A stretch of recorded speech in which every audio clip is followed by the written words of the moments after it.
Hello learners, नमस्कार। मैं doctor Lakshmi Narayan आज आपके सामने प्रस्तुत हूं एक नए वीडियो लेक्चर के साथ। और आज के इस वीडियो लेक्चर में हम डिस्कस करने वाले हैं कोलिजिव ओलिगोपोली या गठबंधन अल्पाधिकार के बारे में।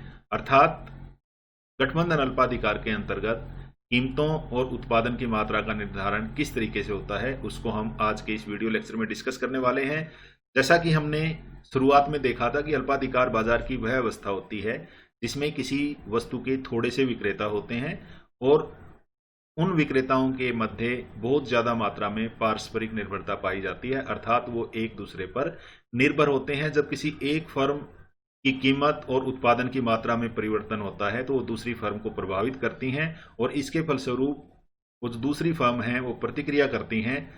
इस तरीके से गठबंधन अल्पाधिकार के अंतर्गत फर्में उस प्रतियोगिता से बचने के लिए आपस में लिखित या अलिखित किसी तरीके का समझौता कर लेते हैं, जिसके फलस्वरूप वो प्रतियोगिता से बच सकते हैं।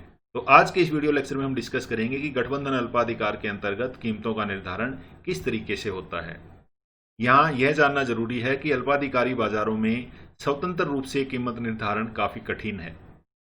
हालांकि स्विजी का मॉडल है वो ये कहता है कि कीमतें अगर एक बार निर्धारित हो जाती हैं और अगर फर्में आपस में कोई एग्रीमेंट नहीं करती हैं तो उस अवस्था में कीमतों के स्थिर रहने की प्रवृत्ति पाई जाती है। लेकिन परस्पर निर्भरता के कारण जो अनिश्चितता उत्पन्न होती है उसको दूर करने का एकमात्र उपाय फर्मों द्वारा किसी न किसी प्रकार का पारस्परिक समझौता होता है जो फर्में आपस में करती हैं। तो आज हम इसी अवस्था को डिस्कस करेंगे कि अगर फर्में आपस में किसी ना किसी प्रकार का समझौता कर लेती हैं तो उस अवस्था में कीमत और उत्पादन का निर्धारण किस तरीके से होता है। नॉर्मली जो समझौते हैं वो दो प्रकार के हो सकते हैं। या तो पूर्ण कार्टेल हो सकता है जिसको हम पूर्ण अल्पाधिकार कहते हैं, यानी फर्में जो हैं एक लिखित समझौता करती हैं और उस लिखित समझौते के आधार पर औपचारिक रूप से वो गठबंधन करती हैं, जिसके अंतर्गत जो सदस्य फर्में हैं वो अपनी कीमत और उत्पादन निर्धारण संबंधी सारे अधिकार किसी एक डिसीजन मेकिंग बॉडी को दे देती हैं जो संयुक्त रूप से लाभ अधिकतम करने का प्रयास करता है ताकि कार्टेल के जो बेनिफिट्स हैं वो मैक्सिमम हो जाएं, उसके लिए वो प्रयास करता है।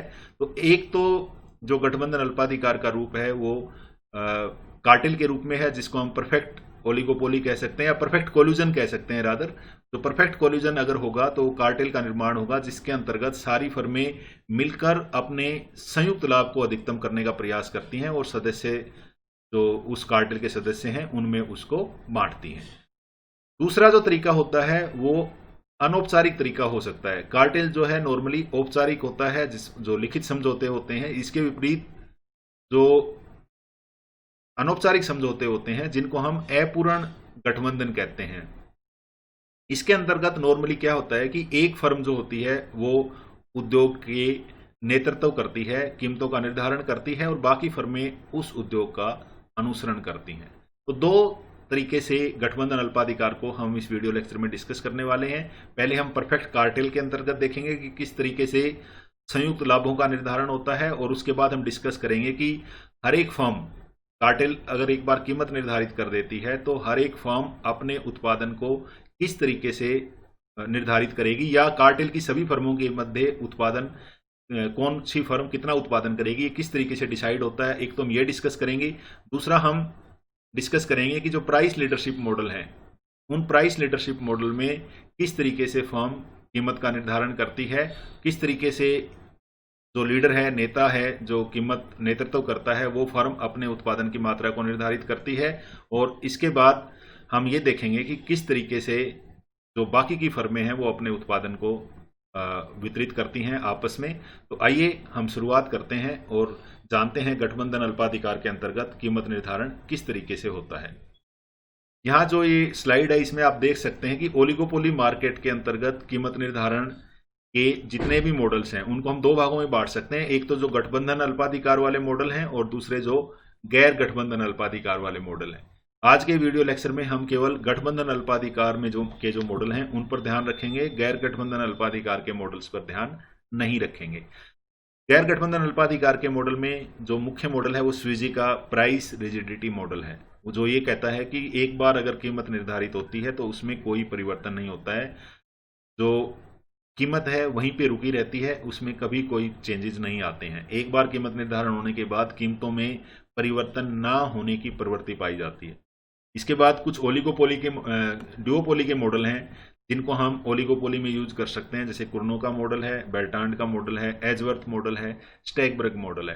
तो आज के इस वीडियो लेक्चर में जो हम डिस्कस करने वाले हैं, हम एक परफेक्ट कोल्यूजन की सिचुएशन में कीमत का निर्धारण और उत्पादन की मात्रा का निर्धारण कैसे होता है, और इम्परफेक्ट कोल्यूजन या प्राइस लीडरशिप मॉडल में किस तरीके से कीमत का निर्धारण होता है, वो हम डिस्कस करने वाले हैं। चलिए शुरुआत करते हैं, और सबसे पहले हम जानते हैं परफेक्ट कोल्यूजन की अवस्था में कीमतों का निर्धारण कैसे होता है, किस तरीके से होता है।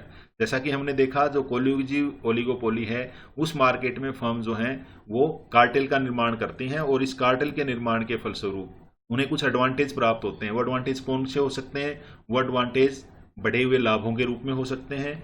वो एडवांटेज अनिश्चितता में कमी हो सकती है। जब फर्में आपस में समझौता कर लेती हैं तो उसके कारण जो अनिश्चितता थी, हमने कहा था जब विशेषताओं को डिस्कस कर रहे थे ओलिगोपोली मार्केट की, तब हमने ये कहा था कि ओलिगोपोली मार्केट में अनिश्चितता पाई जाती है, क्योंकि जब कोई एक फर्म डिसीजन लेती है तो दूसरी फर्म के रिएक्शंस होते हैं, लेकिन अगर समझौता हो जाएगा तो ये रिएक्शंस दूसरी फर्म के नहीं होंगे, जिसके कारण अनिश्चितता जो है वो कम हो जाएगी मार्केट में। ओलिगोपोली के लिए फर्म के लिए जो मांग वक्र है वो स्पष्ट हो जाएगा, क्योंकि अनिश्चितताएं कम हो जाएंगी।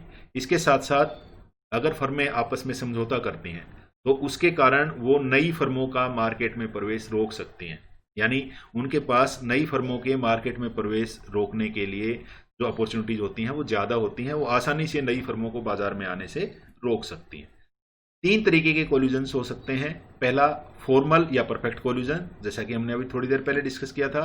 परफेक्ट कोल्यूजन उस समय होता है जब फर्में आपस में एक औपचारिक समझौता करती हैं, कार्टेल का निर्माण करती हैं, और उसके बाद ये कार्टेल डिसाइड करता है कि कितना उत्पादन किया जाएगा, और हर एक फर्म जो है वो कितना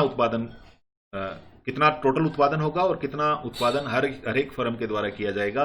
कार्टेल का एक एग्जांपल ओपेक है, जिसको हम बार बार स्टूडेंट्स को बताते हैं कि ओपेक एक कार्टेल का बहुत अच्छा एग्जाम्पल है, क्योंकि नॉर्मली जो विद इन कंट्रीज हैं वो कार्टेल अलाउड नहीं है। तो ये एक इंटरनेशनल कार्टेल है ओपेक, यानी organisation of petroleum exporting countries, यानी ये तेल निर्यातक देशों का एक संगठन है जो संयुक्त रूप से निर्धारित करता है कि कितना तेल का उत्पादन होगा, तेल की कीमत क्या होगी, और हर एक देश जो है वो तेल की कितनी मात्रा को उत्पादित करेगा और बाजार में उसकी सप्लाई करेगा। तो ये परफेक्ट कोल्यूजन है, पूर्ण गठबंधन है। इसके बाद दूसरा जो गठबंधन है वो टैक्टिक हो सकता है। फर्में आपस में कोई फॉर्मल समझौता नहीं करती हैं, ताकि क्योंकि जैसे मैंने अभी बताया कि हर एक देश में जो कोल्यूजन है वो अलाउड नहीं होता, फर्मों का आपस में समझौता अलाउड नहीं होता। उसको अवॉइड करने के लिए वो कोई औपचारिक समझौता तो नहीं करती हैं, लेकिन इनफॉर्मल एग्रीमेंट्स कर लेती हैं, और इसके फलस्वरूप वो कंपटीशन को दूर कर सकती हैं, कंपटीशन को कम कर सकती हैं। तीसरा जो मेथड है वो प्राइस लीडरशिप मेथड है, जिसमें फर्म जो हैं वो अनऑफिशियली कोल्यूड करती हैं। एक जो फर्म है वो मार्केट लीडर के रूप में काम करती है, कीमत नेतृत्व का काम करती है, और जो बाकी फर्में हैं वो उसको अनुसरण करती हैं। इसलिए इस स्थिति में जब एक कीमत नेता होगा, एक फर्म कीमत नेतृत्व करेगी, कीमतों का निर्धारण करेगी, दूसरी फर्में उसको फॉलो करेंगी, तो इस तरीके का अगर कोल्यूजन होगा तो उसे प्रूव करना काफी मुश्किल है। अगर देशों के जो कानून हैं, एंटी ट्रस्ट लॉ हैं, जैसे भारत में कंपटीशन कमीशन ऑफ इंडिया है, उसके लिए इसको अनफेयर कंपटीशन के रूप में पहचान करना और उसको साबित करना काफी मुश्किल होगा।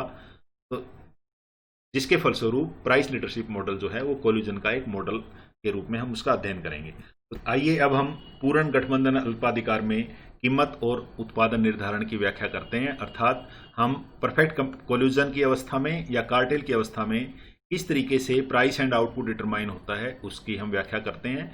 यहाँ पे हमें ये समझना जरूरी है कि जब फर्में आपस में समझौता करके एक फॉर्मल एग्रीमेंट के द्वारा कार्टेल का निर्माण करती हैं, तो उस अवस्था में वो एक मोनोपोली की तरह बिहेव करती हैं। जिस तरीके से एक मोनोपोली का बिहेवियर है, उसी तरीके से एक कार्टेल का बिहेवियर होगा, क्योंकि कार्टेल की सभी फर्मों ने एक कंबाइंड डिसीजन मेकिंग बॉडी बना ली है जो निर्णय करेगी कि कितनी मात्रा में उत्पादन होगा और किस कीमत पर उत्पादन की बिक्री की जाएगी। तो यहाँ पे जो हम प्राइस डिटरमाइन करेंगे वो बेसिकली एक मोनोपोली प्राइस होगा और एक मोनोपोली आउटपुट होगी। लेकिन कार्टेल में हमें एक एडिशनली एक और चीज देखनी पड़ेगी, और वो है कि कार्टेल के जब उत्पादन का निर्धारण हो गया, जिसके फलस्वरूप कार्टेल के कुल लाभ अधिकतम हो गए, लेकिन कार्टेल की जो विभिन्न फर्में हैं उसमें उस उत्पादन को किस तरीके से बांटा जाएगा। अगर हम ओपेक का एग्जाम्पल लें तो ओपेक जो है वो ये डिसाइड करेगा कि पेट्रोल ऑयल की कीमत क्या रहेगी, कच्चे तेल की कीमत क्या रहेगी, और कच्चे तेल की कितनी मात्रा बाजार में बिकने के लिए उपलब्ध होगी। ये दो चीजें तो कार्टेल डिसाइड कर सकता है, ओपेक डिसाइड कर सकता है। इसके बाद उसे एक डिसीजन और लेना है कि हर एक देश, कार्टेल में मान लो 30 देश हैं, तो हर देश कितनी मात्रा में तेल का उत्पादन करेगा और उसकी बिक्री करेगा। तो ये जो 3 डिसीजन हैं वो हम आगे समझने वाले हैं कि किस तरीके से एक कार्टेल कीमत का निर्धारण करता है, किसी वस्तु की कुल उत्पादन की मात्रा का निर्धारण करता है, और हर एक फर्म जो भी कार्टेल के सदस्य हैं उनमें उस कुल उत्पादन को किस तरीके से बांटता है। इसको हम इस परफेक्ट कोल्यूजन के अंतर्गत जानने का प्रयास करेंगे।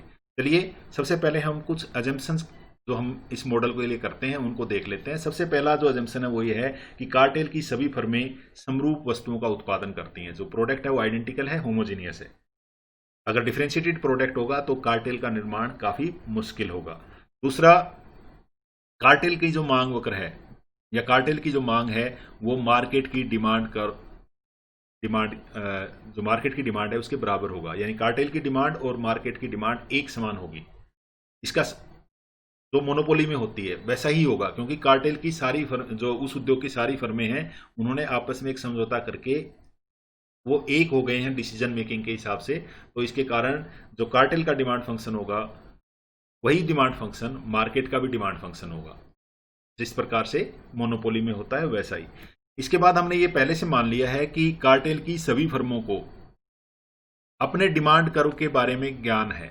उन्हें पता है कि कार्टेल की हर एक फर्म को पता है कि प्रत्येक संभव कीमत पर उसको अपनी मांग की जानकारी है, कि हर एक संभव कीमत पर उसकी जो वस्तु है उसकी मांग कितनी है, ये कार्टेल की हर एक फर्म को पता है। इसके साथ साथ हमने ये भी मान लिया है कि कार्टेल की हर एक फर्म को अपनी लागतों के बारे में पता है, कॉस्ट फंक्शन पता है। बेसिकली उसको हर एक फर्म को अपने मार्जिनल कॉस्ट का ज्ञान है। हर एक फर्म जो कार्टेल में उत्पादन कर रही है उसे अपना मार्जिनल कॉस्ट पता है। इसके बाद अध्ययन की सरलता के लिए हम यहाँ पे 3 फर्मों को लेंगे, मार्केट में 3 फर्मों को लेंगे ताकि हम इसको आसानी से समझ सकें, क्योंकि डायग्रामेटिकली हम एक्सप्लेन करेंगे तो केवल 3 फर्में ली हैं हमने यहाँ पे, ए, बी और सी फर्में। आइए देखते हैं जो 3 डिसीजन हमें लेने हैं वो कार्टेल किस तरीके से लेता है। ये हमारी डायग्राम है जिसमें हमने एक्स एक्सिस पे आउटपुट लिया है, वाई एक्सिस पे रेवेन्यू और कॉस्ट लिया है। जिस हिसाब से कर्व होगा उस हिसाब से रेवेन्यू और कॉस्ट को दिखाएगा। ये हमारा AR कर्व है कार्टेल का, ये MR कर्व है। ये कार्टेल का AR कर्व है, ये कार्टेल का MR कर्व है। अब ये डिमांड कर्व जो है, जैसा कि मैंने पहले बताया था, ये डिमांड कर्व पूरी मार्केट का डिमांड कर्व है। जो कार्टेल का डिमांड कर्व है ये मार्केट का भी डिमांड कर्व है। मार्केट का डिमांड कर्व भी यही है जो कार्टेल का डिमांड कर्व है। अब हमने ये भी मान लिया है कि हर एक फर्म को अपनी मार्जिनल कॉस्ट के बारे में पता है, क्योंकि अगर हम इसको एज ए मोनोपोली ट्रीट करते हैं तो हमें उत्पादन और कीमत के निर्धारण के लिए क्या चाहिए होगा, हमें AR MR चाहिए होगा और MC कर्व चाहिए होगा। तो पहले हमें ये जानना है कि कार्टेल की सभी फर्मों का मार्जिनल कॉस्ट कर्व क्या है। तो उसके लिए हमें क्या करना पड़ेगा, हमें 3 फर्में हमने मानी थी, तीनों फर्मों के मार्जिनल कॉस्ट कर्व ड्रॉ करने होंगे। ये A फर्म का मार्जिनल कॉस्ट कर्व है, B फर्म का मार्जिनल कॉस्ट कर्व है, इसी तरीके से हमने C फर्म का मार्जिनल कॉस्ट कर्व बनाया। तीनों फर्में जो उद्योग की थी तीनों का मार्जिनल कॉस्ट कर्व हमने ड्रॉ किया। अब हमें क्या करना है, ये मार्जिनल कॉस्ट कर्व जोड़ के, तीनों को जोड़ के हमें उस कार्टेल का कुल मार्जिनल कॉस्ट कर्व ज्ञात करना है। तो उसका तरीका क्या है, ये तीनों का हॉरिजॉन्टल समेशन हो जाएगा और उसके कारण जो हमें सिग्मा MC मिलेगा, जो उस कार्टेल की सीमांत लागत है, वो बराबर होगी MCA plus MCB plus MCC। ये हमने हॉरिजॉन्टली इसको जोड़ दिया है।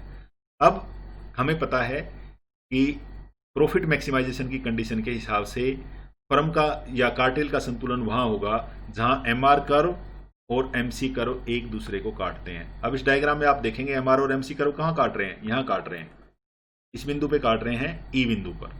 तो इसका मतलब कार्टेल का संतुलन E बिंदु पर होगा और इस E बिंदु पर कुल उत्पादन कितना होगा, जो कार्टेल की बिक्री होगी वो OQ होगा। OQ उत्पादन की वो मात्रा है जो कार्टेल के कुल लाभों को अधिकतम करता है। कंबाइंड सारी फर्मों का जो कंबाइंड लाभ है वो यहाँ पे अधिकतम होगा अगर वो OQ क्वांटिटी का उत्पादन करती है। पहला जो हमें फैसला लेना था या जो डिसाइड करना था वो ये करना था कि कुल उत्पादन कितना किया जाए।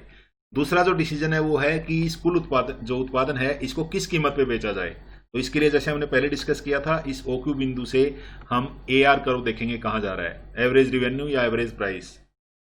तो यहां से हमें F बिंदु पर आए और F बिंदु से हमने P बिंदु, यानी कुल प्राइस जो होगा कार्टेल का वो OP होगा।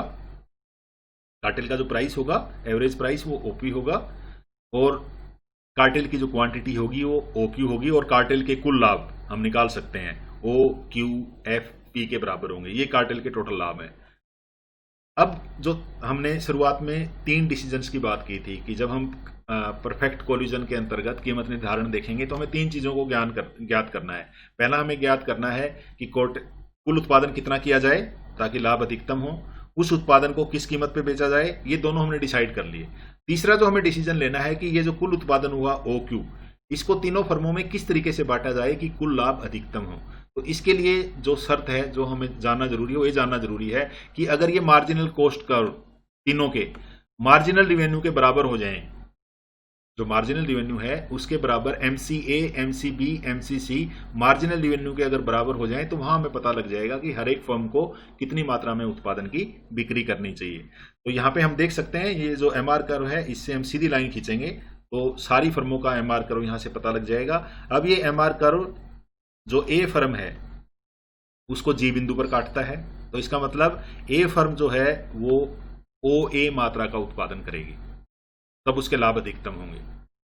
इसी तरीके से जो B फर्म है वो OB मात्रा का उत्पादन करेगी, यहां पे इसका MCB और MR एक दूसरे के बराबर होगा। इसी तरीके से जो C फर्म है J बिंदु पर और OC मात्रा का उत्पादन करेगी। तो यहां पे हमने जो 3 चीजें डिसाइड करनी थी कार्टेल के अंतर्गत, पहला कार्टेल का कुल उत्पादन कितना होगा वो हमने डिसाइड कर लिया, OQ के बराबर होगा, और तीनों में किस तरीके से बटेगा, A फर्म OA मात्रा का उत्पादन करेगी, B फर्म OB मात्रा का और C फर्म जो है वो OC मात्रा का उत्पादन करेगी और इन तीनों का जो जोड़ है वो OQ के बराबर होगा। तो इस तरीके से कार्टेल के अंतर्गत जो परफेक्ट कोल्यूजन है उसके अंतर्गत कीमतों का निर्धारण किया जा सकता है, कीमत और उत्पादन का निर्धारण किया जा सकता है। इसको हमने डिस्कस किया।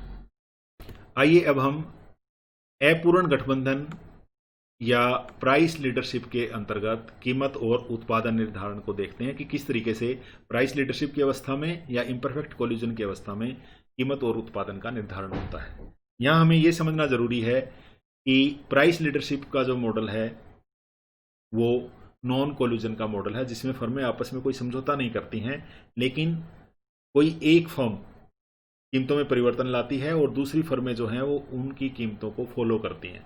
प्राइस लीडरशिप अगर आप व्यवहार में देखें तो ज़्यादा देखने को मिलती है बजाय कार्टेल्स के। कार्टेल्स जो हैं वो देश के कानूनों के द्वारा प्रतिबंधित होते हैं। देश के कानून कार्टेल्स के बनने की इजाज़त नहीं देते हैं, क्योंकि हर कंट्री में कोई ना कोई एंटी ट्रस्ट लॉ होता है या ऐसे लॉ होते हैं जो कंपटीशन को रोकने वाली क्रियाओं को रोकते हैं, तो जिसके फलस्वरूप कार्टेल्स का निर्माण नहीं हो सकता।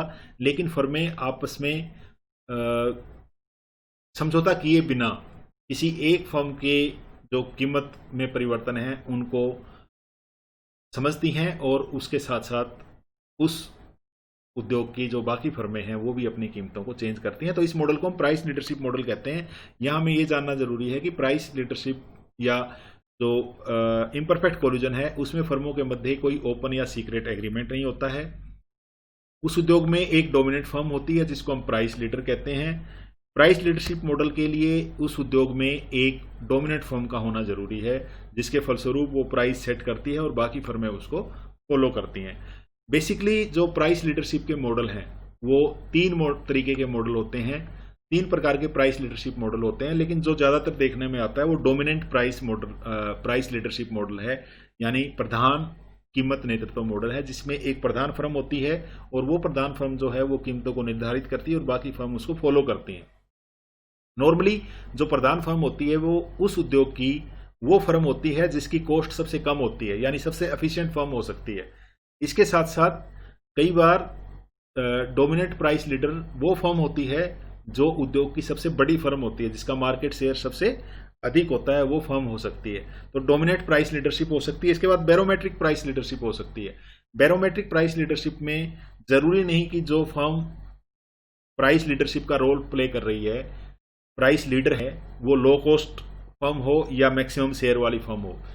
बैरोमेट्रिक प्राइस लीडरशिप में वो फर्म प्राइस लीडर होती है जो बाजार स्थितियों को ज़्यादा बेहतर तरीके से समझती है, बाजार स्थितियों का ज़्यादा बेहतर तरीके से एनालाइज करती है और उसके बेसिस पे वो अपनी कीमतों को परिवर्तित करती है।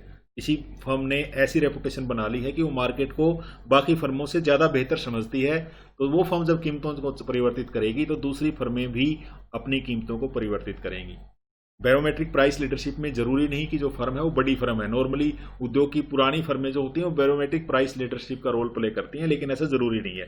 तीसरे तरीके की जो प्राइस लीडरशिप मॉडल है वो एग्रेसिव प्राइस लीडरशिप है, जिसमें फर्म जो डोमिनेंट फर्म है वो एग्रेसिवली प्राइस सेट करती है और दूसरी फर्में उसके प्राइस को फॉलो करती हैं। तो ये जो तीनों मॉडल हैं, इनमें से इस वीडियो लेक्चर में हम केवल डोमिनेंट प्राइस लीडरशिप के मॉडल को डिस्कस करेंगे और ये जानने का प्रयास करेंगे कि जो एक प्रधान फर्म है वो किस तरीके से कीमत का निर्धारण करती है और किस तरीके से उस उद्योग की बाकी फर्में ये निर्धारित करती हैं कि वो उनका मार्केट में शेयर क्या होगा।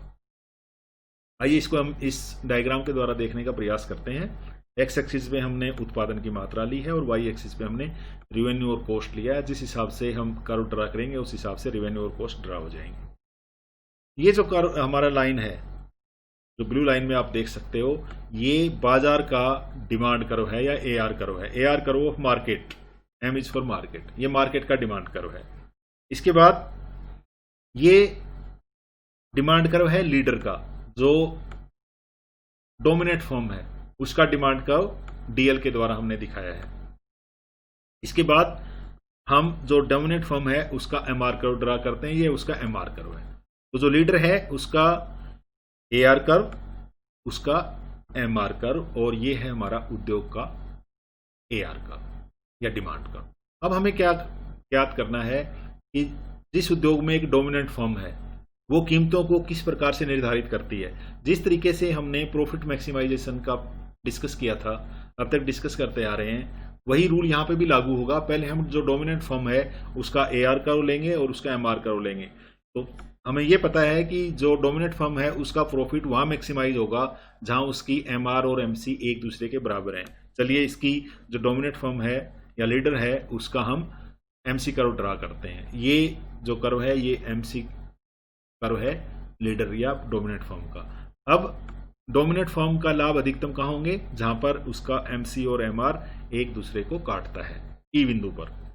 इस ई बिंदु पर जो डोमिनेंट फर्म है, जो लीडर है, वो OQL मात्रा का उत्पादन करेगी, क्योंकि OQL मात्रा का उत्पादन करने से और उसकी बिक्री करने से उसके जो लाभ होंगे वो अधिकतम होंगे। तो प्राइस लीडरशिप मॉडल में OQL लीडर जो है, डोमिनेंट फर्म है, उसकी क्वांटिटी होगी और डोमिनेंट फर्म का प्राइस देखने के लिए हम ऊपर की तरफ जाके एआर कर्व को देखते हैं, जो हमारा पीएल के बराबर होगा, क्योंकि यहां से अगर हम ऊपर जाएंगे तो इस बिंदु पे जाएंगे और इस बिंदु से अगर हम प्राइस पे जाएंगे तो ये ओपीएल जो है वो प्राइस है किसका? प्रधान फर्म का, लीडर का। अब ये प्राइस जो लीडर ने सेट किया, उद्योग की बाकी फर्में इसी प्राइस को फॉलो करने वाली हैं। यानी प्राइस जो है वो यही रहने वाला है, जो रोटेटेड लाइन है रेड में, ये वाला हमारा प्राइस रहने वाला है। तो इस प्राइस पे डिमांड कितनी होगी वो हमें यहां से पता लगेगी। तो ये यहां पे ये डिमांड कर्व यहां काट रहा है हमारा। तो इसका मतलब ये हुआ कि उस उद्योग की जो कुल मांग होगी वो इस प्राइस के ऊपर हम डिसाइड कर सकते हैं कि हमारा आउटपुट कितनी है। तो नीचे अगर हम जाएंगे यहां से तो हम देख सकते हैं कि जो रिमेनिंग आउटपुट है वो किसके बराबर होगी? QL और QR के बराबर। तो हम इस डायग्राम के द्वारा देख सकते हैं कि एक डोमिनेंट प्राइस लीडरशिप के मॉडल में किस तरीके से मार्केट लीडर जो है वो प्राइस को सेट करता है। यहाँ पे हमने दिखा वो प्राइस सेट करेगा OPL के बराबर, आउटपुट प्रोड्यूस करेगा OQL के बराबर, और जो रिमेनिंग है, क्योंकि उद्योग में OPL प्राइस पे उद्योग का डिमांड कर्व हमें बताएगा कि कुल जो डिमांड है उसकी OQR के बराबर होनी चाहिए। तो QL QR जो है वो जो बाकी फर्में उद्योग की बच गई। एक तो डोमिनेंट फर्म है, बाकी दूसरी फर्में हैं, उनके उत्पादन की मात्रा है जो उस उद्योग की बाकी फर्मों के द्वारा उत्पादित की जाएगी। तो ये प्राइस लीडरशिप का एक बेसिक सा मॉडल हमने लिया है। दूसरे मॉडल भी हैं जिनको हम समझ सकते हैं, लेकिन आपके सिलेबस के हिसाब से ये प्राइस लीडरशिप मॉडल सफिशिएंट है। इस मॉडल में हमने डिस्कस किया है कि किस तरीके से जो प्रधान फर्म है वो डिसाइड करती है कि उसे खुद कितना उत्पादन करना पड़ेगा, किस तरीके से वो कीमतों का निर्धारण करेगी, और किस तरीके से जो उद्योग की उस प्राइस पे जो बची हुई डिमांड है वो दूसरी फर्में पूरा करेंगी। तो ये था हमारा प्राइस लीडरशिप मॉडल। अब हमने जो कोलिजिव ओलिगोपोली थी, गठबंधन अल्पाधिकार थे, उसके दो प्रकार के मॉडल हमने डिस्कस किए। हमने डिस्कस किया एक तो परफेक्ट कोल्यूजन और दूसरा इम्परफेक्ट कोल्यूजन, जिसको हमने प्राइस लीडरशिप मॉडल के द्वारा डिस्कस किया। इन दोनों ही मॉडल के कुछ डिसएडवांटेजेस हैं। वो डिसएडवांटेजेस कौन कौन से हो सकते हैं? पहला तो जब फर्में आपस में गठबंधन करेंगी तो उस गठबंधन के फलस्वरूप जो कंज्यूमर्स हैं उनको ज्यादा मात्रा में प्राइस पे करना पड़ेगा। इसके कारण उनका जो कंज्यूमर सरप्लस है वो कम हो जाएगा एक तो। दूसरा, जो एलोकेटिव इनएफिशिएंसी है वो मार्केट में आएगी, क्योंकि जो मार्जिनल कॉस्ट है वो उससे ज़्यादा प्राइस हो जाएगा। प्राइस जो है वो मार्जिनल कॉस्ट से ज़्यादा हो जाएगा, जिसके कारण एलोकेटिव इनएफिशिएंसीज उत्पन्न होती हैं। दूसरा डिसएडवांटेज कोल्यूजन का है कि कोल्यूजन जो है, हमने पहले भी डिस्कस किया था, कोल्यूजन एक एंट्री टू बैरियर के रूप में काम करता है, यानी वो नई फर्मों को उद्योग में आने से रोकता है। जब फर्में आपस में गठबंधन कर लेती हैं उद्योग की फर्में, तो नई फर्म का उस मार्केट में एंट्री करना काफी मुश्किल होता है, या नई फर्म को आने से वो हतोत्साहित करते हैं, डिस्करेज करते हैं, जिसके कारण नई फर्में मार्केट में नहीं आती हैं। तो उसके फलस्वरूप कंपटीशन कम होगा, और अगर प्रतियोगिता कम होगी तो हमें पता है कि जो एलोकेटिव इनएफिशिएंसी और प्रोडक्टिव इनएफिशिएंसी दोनों हमें देखने को मिलेंगी। इसके बाद जो कोल्यूजन का एक और डिसएडवांटेज है वो ये है कि जब फर्मों को आसानी से लाभ मिलते रहेंगे तो वो इनोवेट नहीं करेंगे, वो प्रोडक्टिविटी को बढ़ाने का, अपनी उत्पादकता को बढ़ाने का कोई प्रयास नहीं करेंगे, यानी वो कॉस्ट कटिंग के कोई भी मेजर्स अपने पास नहीं, अपने जो प्रोडक्शन सिस्टम है उसमें लागू नहीं करेंगे ताकि उनकी प्रोडक्टिविटी बढ़े, जिसके फलस्वरूप रिसोर्सेज वेस्ट होंगे, क्योंकि अगर रिसोर्सेज प्रोडक्टिवली यूज नहीं होंगे तो उनकी वेस्टेज। इसके बाद जो इंडस्ट्री है उसको भी डिसएडवांटेज होते हैं, क्योंकि मोनोपोली पावर उस उद्योग में आ जाती है।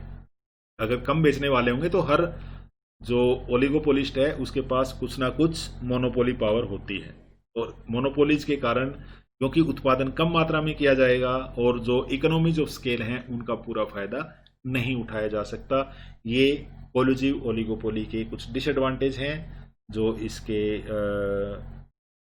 जो इनएफिशिएंसीज हैं उनको उत्पन्न करते हैं, और जिसके फलस्वरूप जो रिसोर्सेज का लोकेशन है वो समाज के दृष्टिकोण से एफिशिएंट नहीं होता है।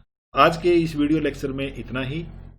आज के इस वीडियो लेक्चर में हमने डिस्कस किया कोलिजिव ओलिगोपोली के बारे में, फिर हमने परफेक्ट ओलिगोपोली के परफेक्ट कोल्यूजन के अंतर्गत कार्टेल्स के अंतर्गत कीमत निर्धारण देखा, और इम्परफेक्ट कोल्यूजन के अंतर्गत हमने प्राइस लीडरशिप मॉडल के द्वारा कीमत निर्धारण की व्याख्या को डिस्कस किया। आज के इस वीडियो लेक्चर में इतना ही। आपके धैर्यपूर्वक सुनने के लिए धन्यवाद। Thank you.